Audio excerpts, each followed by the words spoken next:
Welcome back, everyone, to the deep dive. This is where we take a whole stack of sources, boil them down. Right, and we give you the core knowledge you need. Exactly. So you can walk into any conversation just feeling ready. Mhm. And today, we are strapping in for something. Well, something pretty specific. Very specific. We're doing a deep dive into competitive coaching profiles. Yeah, we're looking at excerpts from the Big 10 Conference Coach Breakdown from the YR Sports Network. And this thing is basically a strategic X-ray. It gets into the personality, the history, the play style of every single coach in what sounds like a ruthless league. Oh, absolutely. An all-teams league, which is a key detail. And the source makes it really clear this conference has, and I'm quoting here, real dogs. Real dogs. So you have to be ready for the moment the game starts. Yeah, from kickoff. And that's our mission today, really. It's not just to list off who won what.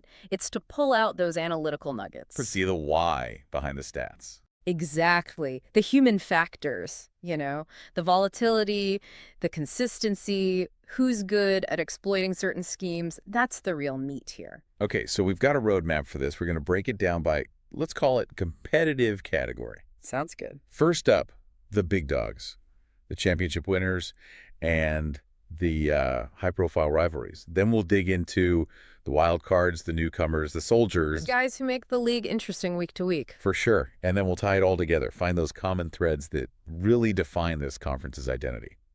All right, let's jump into the fire. Okay, so let's start at the top. The source points right to one guy, Coach Ray at Texas A&M. Yeah, this is the benchmark.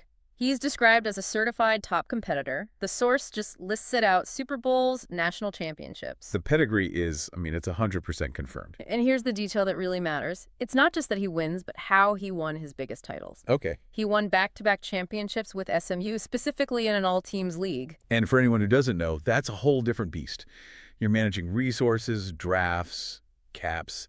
It's not like you just pick the best team and roll with it. Exactly. Winning once is hard enough. Winning back-to-back like that, it means you've mastered the entire system, the metagame, not just the on-field play. So he's a dynasty builder, not just a one-hit wonder. Precisely. His whole style reflects that. The source says he's run first, very ground game dependent. Okay, old school. Sort of, but he has this tactic that the source calls that damn playmaker. That damn playmaker. I love that. What does it mean? It sounds like he finds one elite, versatile player and just moves him all over the formation to create mismatches. Yeah. He forces the defense to constantly adjust. So it's systematic. It's not just, running it up the gut. It's calculated. Absolutely. And then on defense, he's pure aggression. The source says he will send the house at you without warning. High risk, high reward. It would be, but he has the one skill that mitigates the risk. He has a good user on defense. So he's controlling a player himself, usually a linebacker or a safety. The stick skills are elite. Exactly. So he brings the blitz, but he's also manually covering the hot route. It basically eliminates any safe play for the offense. That's a deadly combination. Intelligence and aggression. For sure. Okay. So from that, we pivot to a totally different kind of challenge. Coach Gass at Clemson. Right. If Ray is about systematic dominance, Gass is about tactical complexity and a whole lot of drama. The source calls his offense crazy.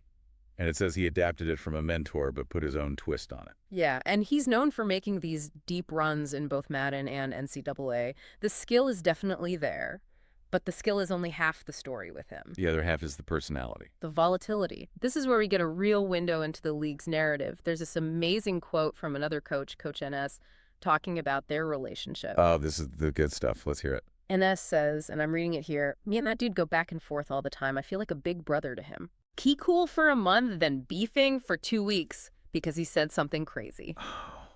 So there's high drama just baked right into the schedule. You're not just playing a game, you're managing a relationship. And think about the strategic implication there.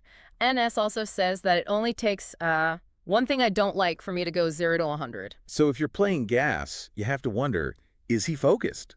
Or is he in the middle of a 2-week beef with his rival? Right. And his crazy offense means you're spending all week trying to figure out what weird formations he's going to throw at you. But here's the link back to Coach Ray. Despite all the drama and the offensive creativity, the source is very clear.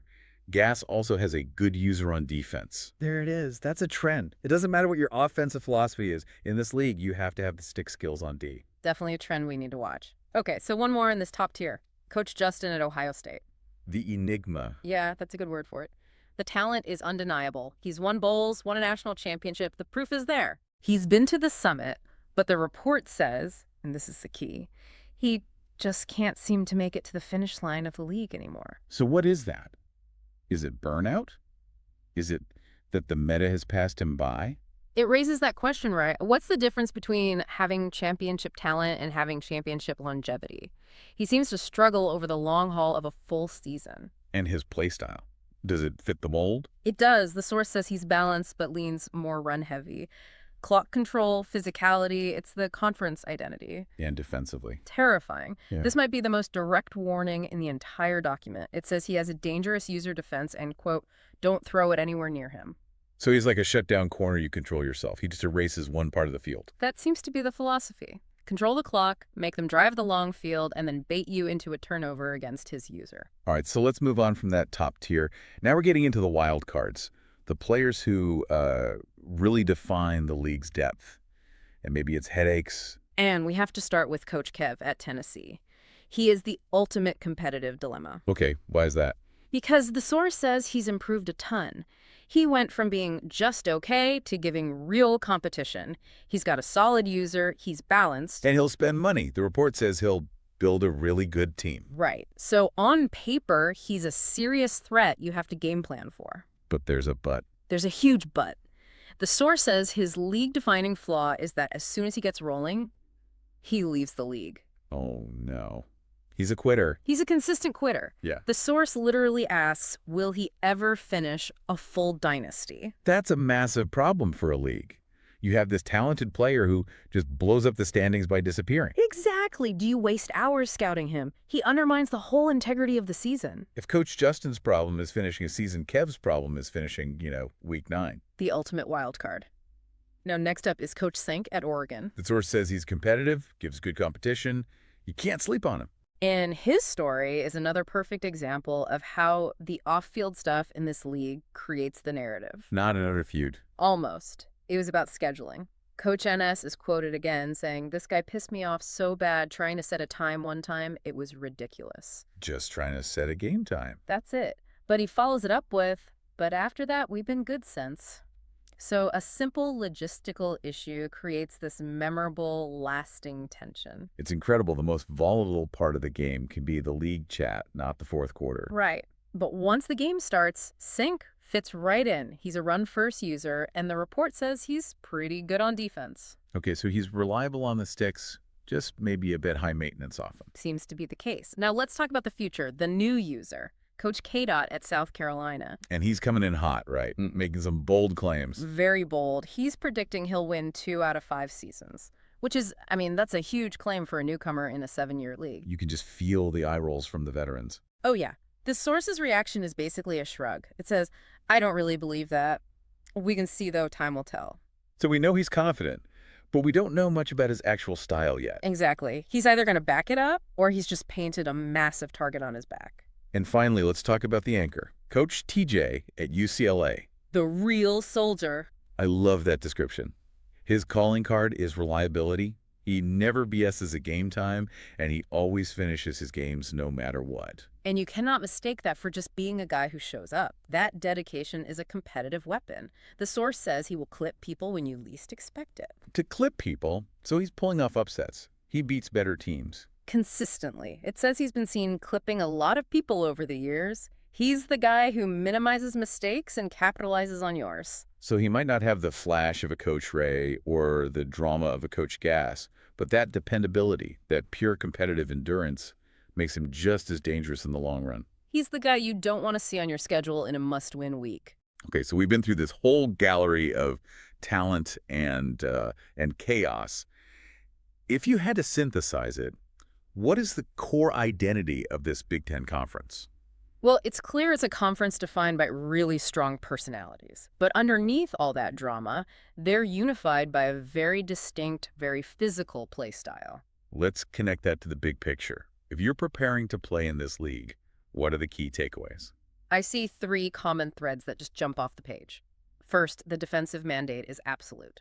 Almost every single coach we talked about was called out for having a good, solid, or dangerous user on defense. That's a unified philosophy right there. It means you are not going to win by just bombing it deep. No, you have to earn every single yard against them. The second thread is the offensive preference. Let me guess.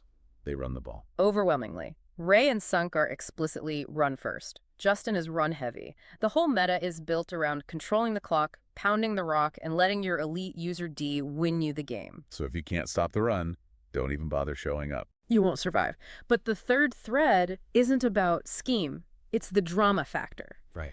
This league is driven as much by personal history as it is by skill. You've got the Gas and NS rivalry, the scheduling issues with Sync, Kev just flaking out. To succeed, you have to manage the noise.